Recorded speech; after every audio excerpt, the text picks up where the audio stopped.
Long ago, after the passing of Prophet Suleiman, peace be upon him, the kingdom was divided into two regions, Israel and Judah. The descendants of Suleiman ruled over Jerusalem and the southern part of Palestine, known as the Kingdom of Judah. In contrast, the northern territory became the Kingdom of Israel, with its capital in Samaria. Over time, both kingdoms strayed from the teachings of Allah, engaging in immoral behaviors. In Israel, the situation worsened under the reign of a wicked king named Ahab, who was heavily influenced by his wife Jezebel. She did not believe in Allah and insisted that Baal was the true God.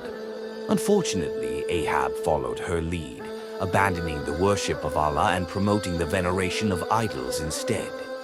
They constructed a temple for Baal in Samaria, and the people began to worship this idol openly.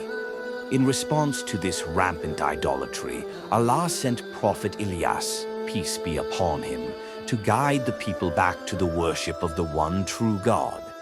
Known in English as Elijah, Ilyas is mentioned in the Quran in 2 chapters. He began his mission approximately 50 years after the time of Prophet Suleiman. Despite his efforts, the people resisted Ilyas's guidance. One day, he approached King Ahab to urge him to abandon the worship of idols. However, the king rejected his message. As a consequence, Allah sent a severe punishment upon the land, a drought that lasted for 3.5 years, resulting in widespread hardship.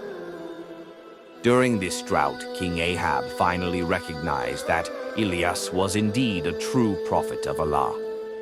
He sought out Ilyas to plead for relief from their suffering. Before lifting the drought, Ilyas wanted to demonstrate that Baal was powerless.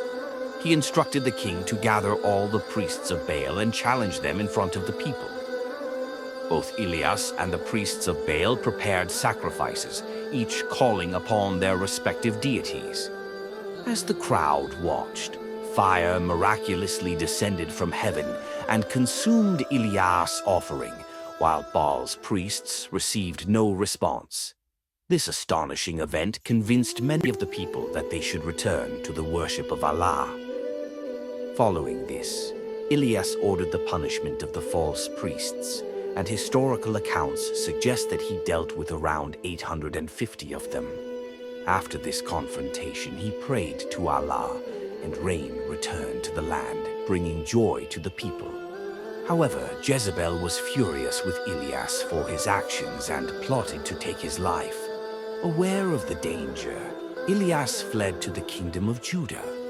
During this time, the rulers in Judah also began to stray from true worship, influenced by the same idolatrous practices.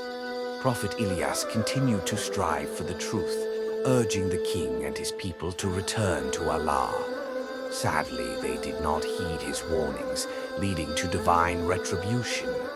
The kingdom of Israel eventually fell, and the kingdom of Judah faced its own demise due to a terrible disease that afflicted its king. Ilyas returned to Israel, once again attempting to guide the people. Despite his persistent efforts, they continued to refuse his advice. In the end, Allah's will was fulfilled, and both kingdoms faced destruction. Prophet Ilyas, who had a significant role during his time, passed away, but the location of his grave remains unknown to us. Only Allah knows where he rests.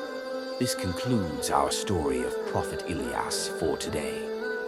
In the next session, we will explore another inspiring tale from the lives of the prophets.